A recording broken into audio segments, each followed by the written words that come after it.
My name is Michael Hicks. I'm with HicksStrong Inc., and I'm the vice president and co-founder. So what inspired you to create the organization? My son. So we started HicksStrong in 2019, um, just about 6 months after losing our son. He was active duty Navy when he died by suicide on February 11th in 2019. And after that, we really had before that, we really had no idea how difficult it is in the service, and also how challenging it is for active duty service members to get help. But after we lost McCoy, we found out that there's quite a bit of issues that need to be addressed and resolved within the services. And it is extremely difficult for service members serving to ask for mental health resources or support. So we started HicksStrong to make it to basically cut through the red tape and to quickly and easily connect service members with therapists via telehealth, and we cover up to 24 sessions. That's one of the programs that we run. After losing McCoy, my wife had asked one of his shipmates, what is something every sailor wants or needs? And her response was a hug. And so it is important to us to try, for my wife to try to hug every service member she can to let them know that they're loved. But that's really hard to do. So we started a program called Hug Mugs, our Hug Mug program. And people can throw hug mug paint and say parties. It's a fundraising mechanism for HicksStrong to cover those therapy sessions. And they basically paint these mugs with love and compassion. And then we get them finished, fired, glazed, and they're a huge mug. And we send them out to service members to remind them that they're loved, that they matter, and that we want them to be here tomorrow.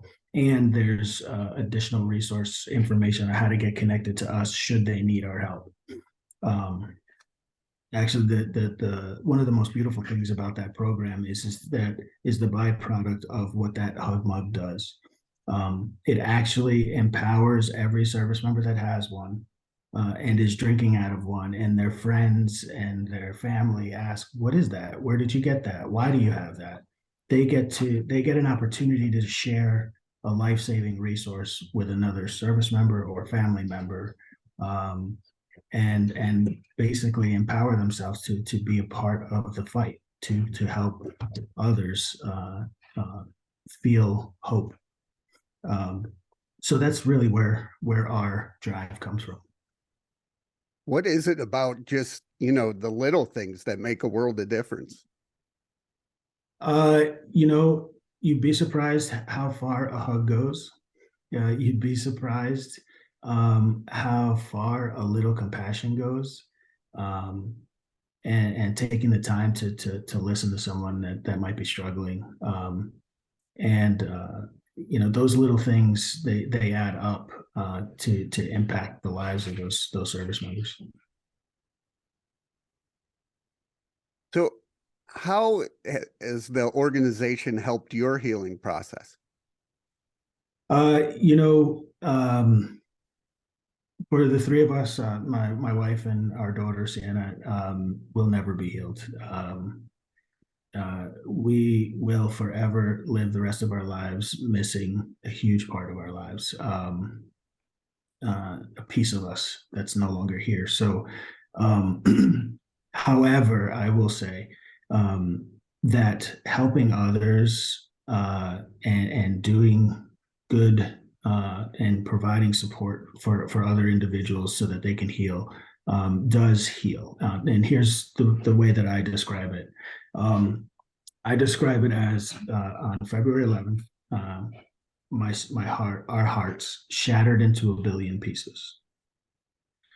And every service member, every family member, every supporter that we talk to and we impact with our story is like a little piece of that shattered heart, one of those billion pieces glued back together.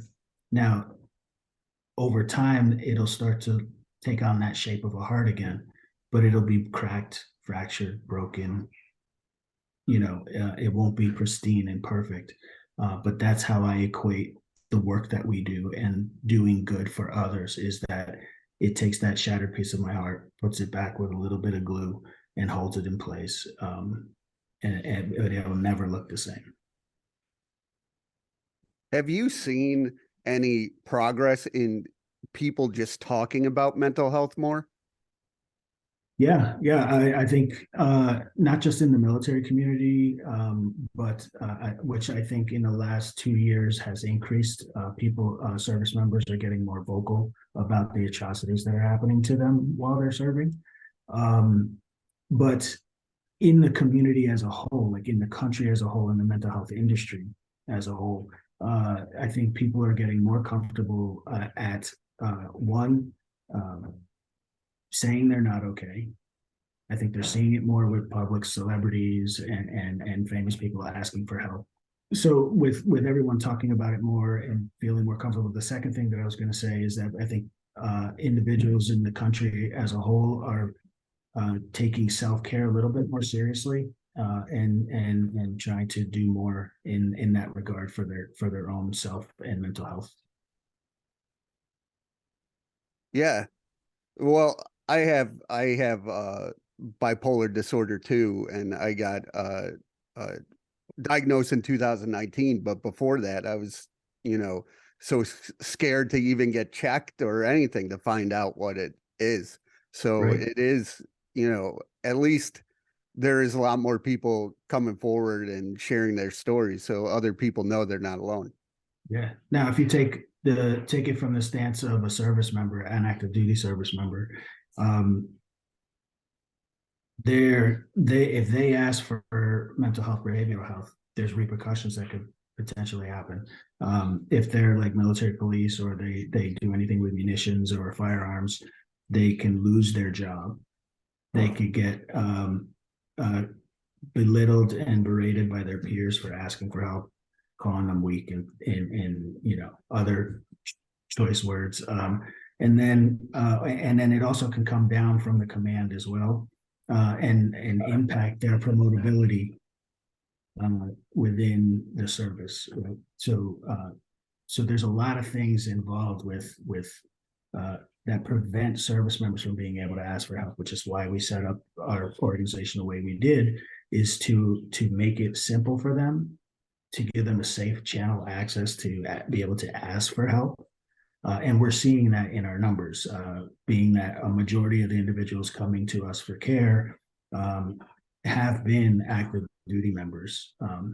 We do serve active duty service members, veterans, and their family members. So we're getting requests across the board, but many are active duty. And that's exactly what we wanted. We wanted them to have a safe avenue to be able to say, hey, I need to talk to someone, and I don't trust my behavioral health on the ship or on base. And that's the consensus amongst most service members is that they don't trust the behavioral health within their service. Um, that there's confidentiality. What has some of the feedback been? Well, we've put over 260 individuals through care. Many of those individuals, if not all of them, I believe, I can't track everything, Right. but a lot of them are still here. Many success stories. One, which is an Army vet that I love dearly, Aaron Hines. He put a testimonial on our website and on our YouTube channel that basically we saved his life, and his daughter appreciates it. So he gets to spend, the rest of his life, having gotten help with his daughter, and that's the type of change, type of impact that we want to make, right? Generational change where families are stay intact. Fathers and mothers are still alive for their families, their children. It's a big issue. more and more reports are coming out where the numbers are higher and higher. They're thinking that that number of 22 a day is actually closer to 44 a day. So it's the numbers keep going up, and we're doing everything we can to help as many as we can. What have you learned from your wife and daughter while working on this mission? Ooh, how strong they are. Um, uh, you know, for my daughter, for our daughter Sienna, when she lost McCoy, she lost a huge part of her life, a huge part of her identity, and it's shown me that she can overcome, that uh, she can get through any tough situation, and accomplish big things. So, and my wife is the strongest woman I know. She keeps us all together. So,